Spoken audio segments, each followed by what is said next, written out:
প্রিয় শিক্ষার্থীরা, আসসালামু আলাইকুম। আশা করি ভালো আছো। আমি তোমাদের পাঠ্য বইয়ে অন্তর্ভুক্ত কবিতা ২ বিঘা জমি পড়াচ্ছি। আশা করি ভালো করে শুনবে ও বুঝবে। ২ বিঘা জমি একটি কাহিনী কবিতা।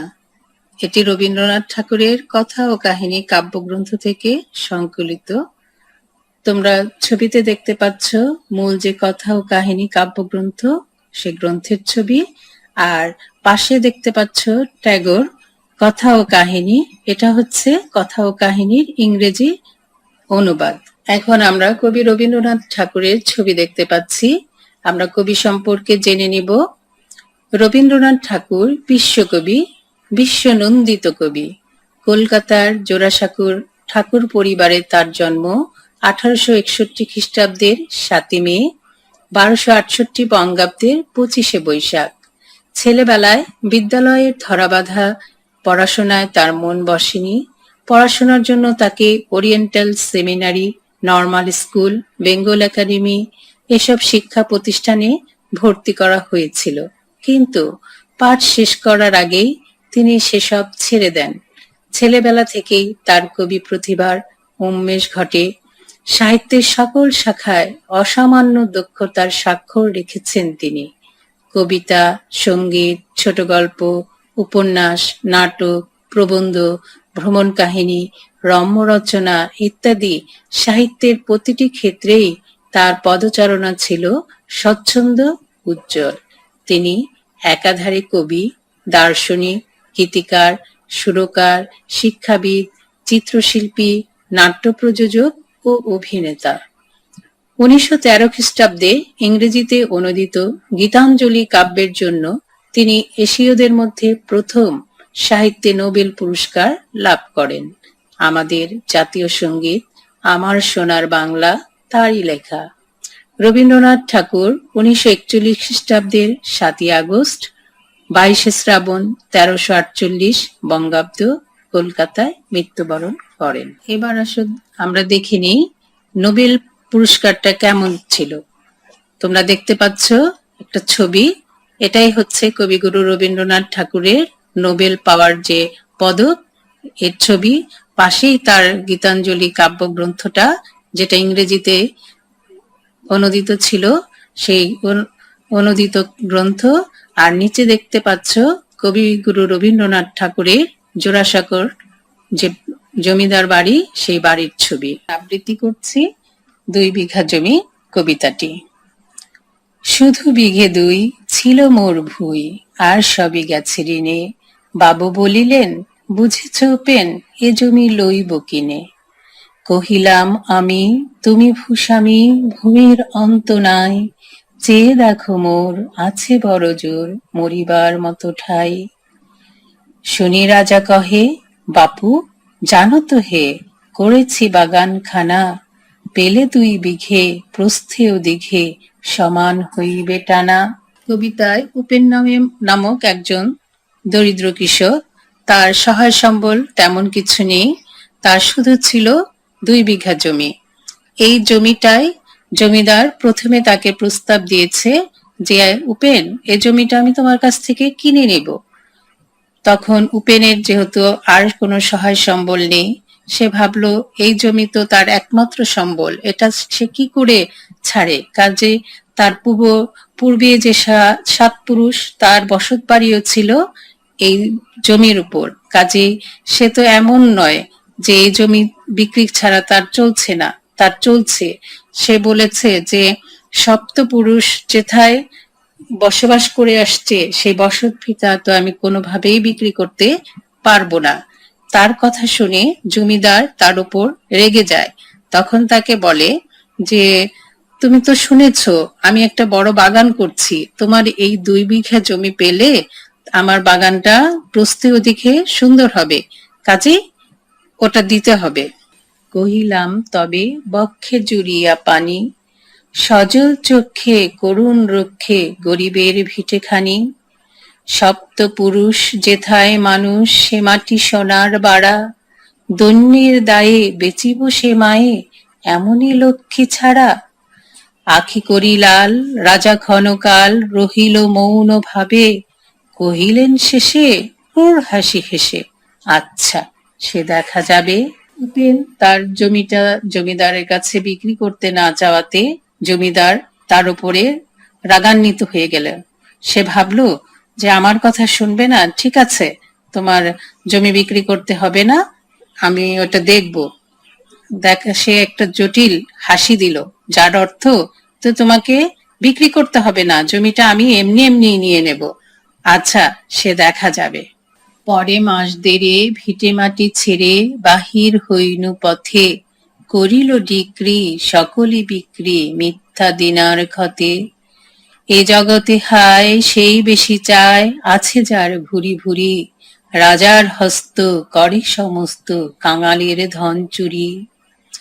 মনে ভাবিলাম মোরে ভগবান রাখিবে না মোহ গর্তে, তাই লিখে দিল বিশ্ব নিখিল 2 বিঘার পরিবর্তে। সন্ন্যাসী বেশে ফিরি দেশে দেশে হইয়া সাধুর শিষ্য, কত হেরিলাম মনোহর ধাম কত মনোরম দৃশ্য। ভূধরে সাগরে বিজয় নগরে যখন যেখানে ভ্রমি, তবু নিশি দিনে বলিতে পারিনি সেই 2 বিঘা জমি। 1.5 মাস পরে, যেহেতু তার জমিটা মিথ্যা দেনার ক্ষতে জমিদার নিজের করে নিয়েছে, উপেন একাকী তার গ্রাম ছেড়ে বাইরে বের হলো। সে মনে মনে ভাবলো যে এ জগতে হায় যার বেশি আছে সে বেশি আরো চায় তার সম্পদ আরো সমৃদ্ধশালী করতে, আর তারা কাঙালের ধনগুলো চুরি করে আজ তারা সমৃদ্ধশালী হয়েছে। নিজের মনে উপেন নিজেকে আবার প্রবোধ দিয়ে বলল যে হয়তো ভগবান তাকে এই জমির লোভে আর রাখবে না, তার জন্য এই 2 বিঘার পরিবর্তে তাকে সারা বিশ্বটা লিখে দিয়েছে। সে সন্ন্যাসী বেশে সে বিভিন্ন দেশে সাধু বাবাদের শিষ্য হয়ে ঘুরতে লাগলো। অনেক সুন্দর জায়গা, অনেক তীর্থস্থান ঘুরে ঘুরে তার বিভিন্ন দৃশ্য দেখার পরেও তার মন সবসময় পড়ে রইল সেই 2 বিঘা জমির কাছে। হাটে মাঠে বাটে এই মতো কাটে বছর 15-16, একদিন শেষে ফিরিবারে দেশে বড়ই বাসনা হলো। নম নম নম সুন্দরী মম জননী বঙ্গভূমি, গঙ্গার তীর স্নিগ্ধ সমীর জীবন জোড়ালে তুমি। অবারিত মাঠ গগন ললাট চুমে তব পদধূলি, ছায়া সুনিবিড় শান্তির নীর ছোট ছোট গ্রামগুলি। পল্লব ঘন আম্র কানন রাখালের খেলা গেহ, স্তব্ধ অতল দিঘি কালো জল নিশীথ শীতল স্নেহ। বুক ভরা মধু বঙ্গের বধূ জল লয়ে যায় ঘরে, মা বলিতে প্রাণ করে আনচান চোখে আসে জল ভরে। মাঠে মাঠে বাটে এইভাবে ঘুরে ঘুরে বিভিন্ন জায়গা ঘুরে ঘুরে বছর 15-16 কাটালো। একদিন তার হঠাৎ করে মনে হলো তার নিজ গ্রামে সে ফিরে আসবে। সে মনে করলো যে এই জননী এই জন্মভূমি তার কাছে অনেক শ্রদ্ধার ভালোবাসার, সেটা কত সুন্দর ছিল, গঙ্গার তীর ছিল, স্নিগ্ধ বাতাস ছিল, সবকিছু উপেনের জীবন জুড়িয়েছে। সবুজ মাঠ, গগন ললাট, সব কিছুই যেন তার কাছে সেই আদরের ভালোবাসা। আর ছোট ছোট গ্রামগুলি শান্তির যে শান্তি বয়ে গেছে সেটা তাকে আজও তার কাছে ডাকে। রাখাল খেলা করছে, ঘন আম গাছ, সেখানে দিঘির কালো জল আছে, সেই দিঘির কালো জলে মনে হচ্ছে শরীর জুড়িয়ে যাচ্ছে। আর বাংলার মা তার চিরচেনা রূপ, তার স্নেহ মমতা দিয়ে ভালোবাসে তার সন্তানকে। এর জন্যই বলেছে মা বলিতে প্রাণ করে আনচান চোখে আসে জল ভরে। 2 দিন পরে দ্বিতীয় প্রহরে প্রবেশিনু নিজ গ্রামে, কুমোরের বাড়ি দক্ষিণে ছাড়ি রথতলা করি বামে। রাখি হাট খোলা নন্দীর গোলা মন্দির করি পাছে, ত্রিশাতুর শেষে পৌঁছিনু এসে আমার বাড়ির কাছে। ধিক ধিক ওরে শতধিক তোরে নীলাজ গোলটা ভূমি, যখনই যাহার তখনই তাহার এই কি জননী তুমি। সে কি মনে হবে একদিন যবে ছিলে দরিদ্র মাতা, আঁচল ভরিয়া রাখিতে ধরিয়া ফল ফুল শাক পাতা। আজ কোন রীতে কারে ভুলাইতে ধরেছ বিলাস বেশ, পাঁচরঙা পাতা অঞ্চলে গাথা পুষ্পে খচিত কেশ। 2 দিন পরে দুপুরবেলা উপেন তার গ্রামে প্রবেশ করলো। বাড়ির দক্ষিণে ছিল কুমোরের বাড়ি, রথতলা ছিল, হাট খোলা ছিল, নন্দীর গোলা, মন্দির সব পেছনে রেখে একদিন সে তার অনেক চাওয়ার, তার নিজের হৃদয়ের আবেগের সেই 2 বিঘা জমির কাছে সে এসে পৌঁছে তার যে রূপ, তার কুটির ছিল, ছোট ছোট গাছ শাক পাতা ছিল, আজ সেখানে সেগুলো নেই। তার পরিবর্তে অনেক সুন্দর নানা রঙের পাতার গাছ হয়েছে, পরিবর্তিত হয়েছে। সেটা দেখে সে মনে খুব কষ্ট পায়। তখন তাকে বলে যে ধিক ধিক করে, সে শতধিক তোরে নীলাজ কুলোটা ভূমি, যে তুমি এরকম আজ আমার কাছে যখন ছিলে আমি ভালোবেসে তোমাকে রেখেছি, আজকে আমার ছেড়ে তুমি জমিদারের হয়ে জমিদারের মতো সাজগোজ করে সেরা হয়ে আছো। একদিন তুমি দরিদ্র মাতার ভূমি ছিলে, যেখানে অনেক ভালোবাসা শ্রদ্ধা ছিল, আজ তুমি সেজেগুজে অন্য রূপে ধারণ করেছো। কাকে ভুলাতে এই বিলাস বেশ তুমি ধারণ করেছো?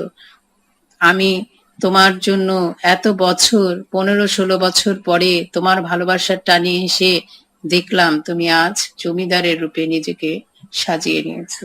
তুই হেথা বসি ওরে রাক্ষসী হাসিয়া কাটাস দিন, ধনির আদরে গরব না ধরে এতই হয়েছ ভিন্ন, কোনোখানে লেশ নাহি অবশেষ সেদিনের কোনো চিহ্ন। কল্যাণময়ী ছিলে তুমি ওই ক্ষুধাহরা সুধারাশি, যত হাসো আজ যত করো সাজ ছিলে দেবী হলে দাসী।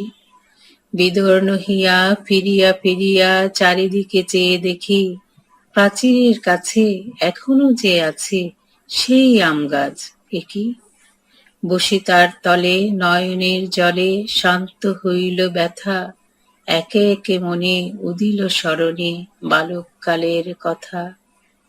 সে মনে পড়ে জ্যৈষ্ঠের ঝড়ে রাত্রে নাহিক ঘুম, অতি ভোরে উঠি তাড়াতাড়ি ছুটি আম কুড়াবার ধুম। উপেন তার ভূমিতে ফিরে এসে যখন দেখেছে তার জমি অন্য রূপে সজ্জিত হয়েছে, তখন সে তাকে সম্বোধন করেছে রাক্ষসী বলে, যে আমি তোর জন্য সারা পৃথিবী ঘুরে সন্ন্যাসী বেশে ঘুরে এলাম, আজ তোর মায়া মমতায় দেশে ফিরে এসেছি, আর তুই হেসে কেটে দিন কাটাচ্ছিস। ধনের আদর এতই পেয়েছিস যে তুই অন্য রূপ ধারণ করে আজ বসে আছিস। তুই যে দরিদ্র ঘরের দরিদ্র মাতার অনেক সম্মানের জিনিস ছিলি, আজকে সেই ভুলে গেছিস। তুই সুধারাশি ছিলি, কল্যাণময়ী ছিলি, আমরা তোকে অনেক ভালোবেসে রেখেছিলাম, দেবী করে রেখেছিলাম, আজ তুমি জমিদারের দাসীতে পরিণত হয়েছ। উপেন চারদিকে ঘুরে ঘুরে দেখে কোথাও তার সেদিনের কোনো প্রকারের চিহ্নই তো নেই। হঠাৎ দেখতে পায় যে প্রাচীর দেয়ালের কাছে একটি আম গাছ আজও আছে। সে অবাক হয়ে যায়, আম গাছের নিচে বসে তার চোখের জল শান্ত করলো, মনের দুঃখ কষ্ট কমানোর চেষ্টা করলো। সেখানে বসে বসে তার শৈশবের দিনের কথা মনে করলো, যে এই আম গাছের আম কুড়ানোর জন্য জ্যৈষ্ঠের ঝড় যখন হতো, রাত্রের ঘুম ছেড়ে দিয়ে তাড়াতাড়ি আম কুড়াবার জন্য তারা সবাই এই আম গাছের নিচে চলে আসতো। সেই সুমধুর স্তব্ধ দিব্যর পাঠশালা পলায়ন, ভাবিলাম হায় আর কি কোথায় ফিরে পাবো সে জীবন।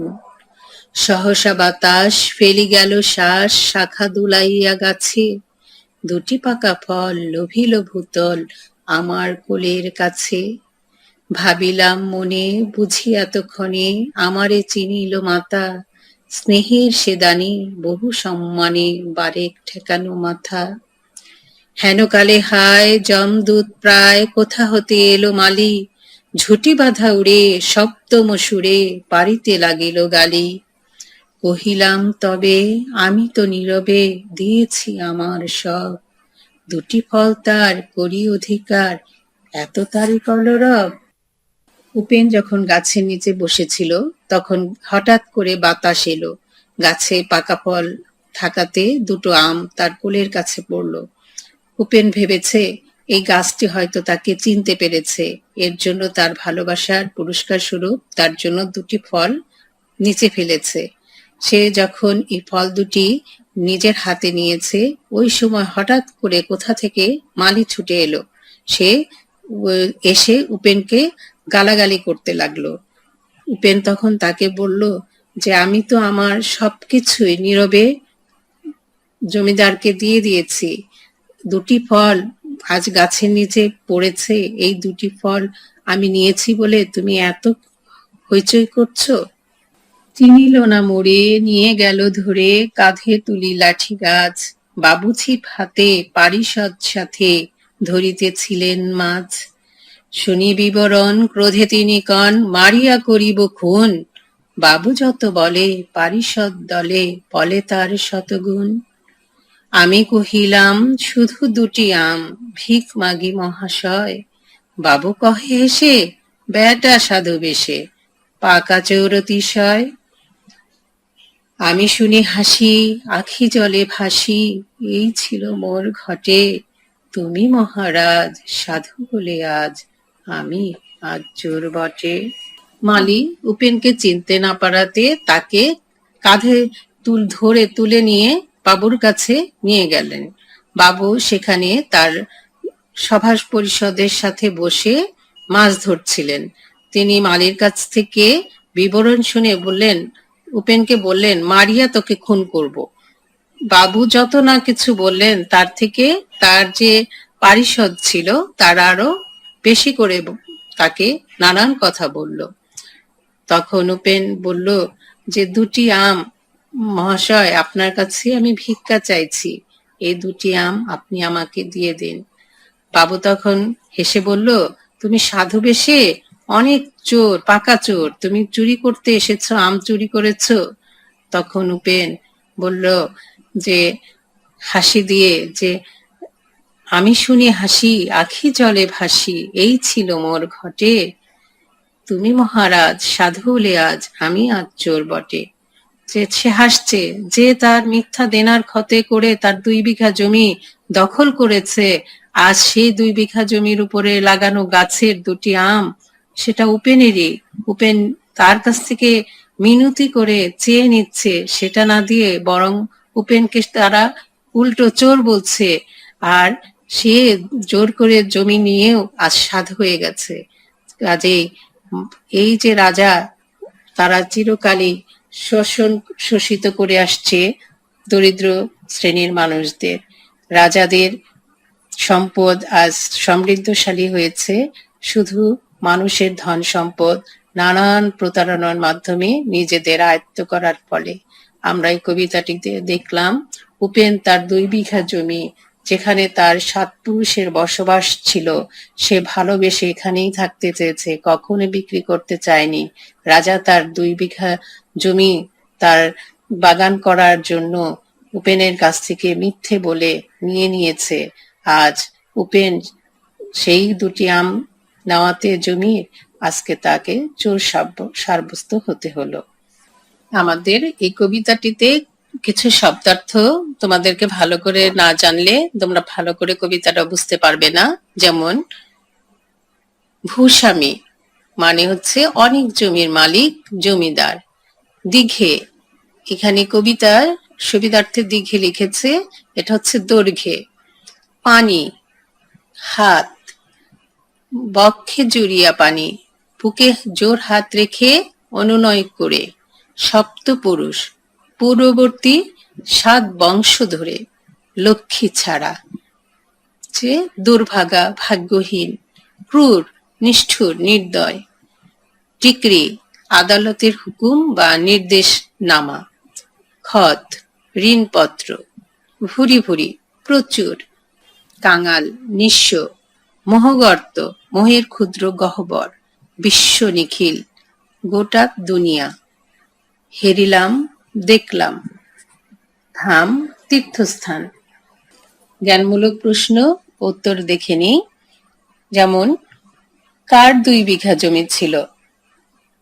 এটা উত্তর অবশ্যই আসবে, উপেনের 2 বিঘা জমি ছিল। ভূস্বামী কার জমি কিনতে চাইলেন? ভূস্বামী উপেনের জমি কিনে নিতে চাইলেন। উপেন কেমন ভাবে জমিদারের কাছে তার ভিটেমাটি রক্ষার কথা বলল?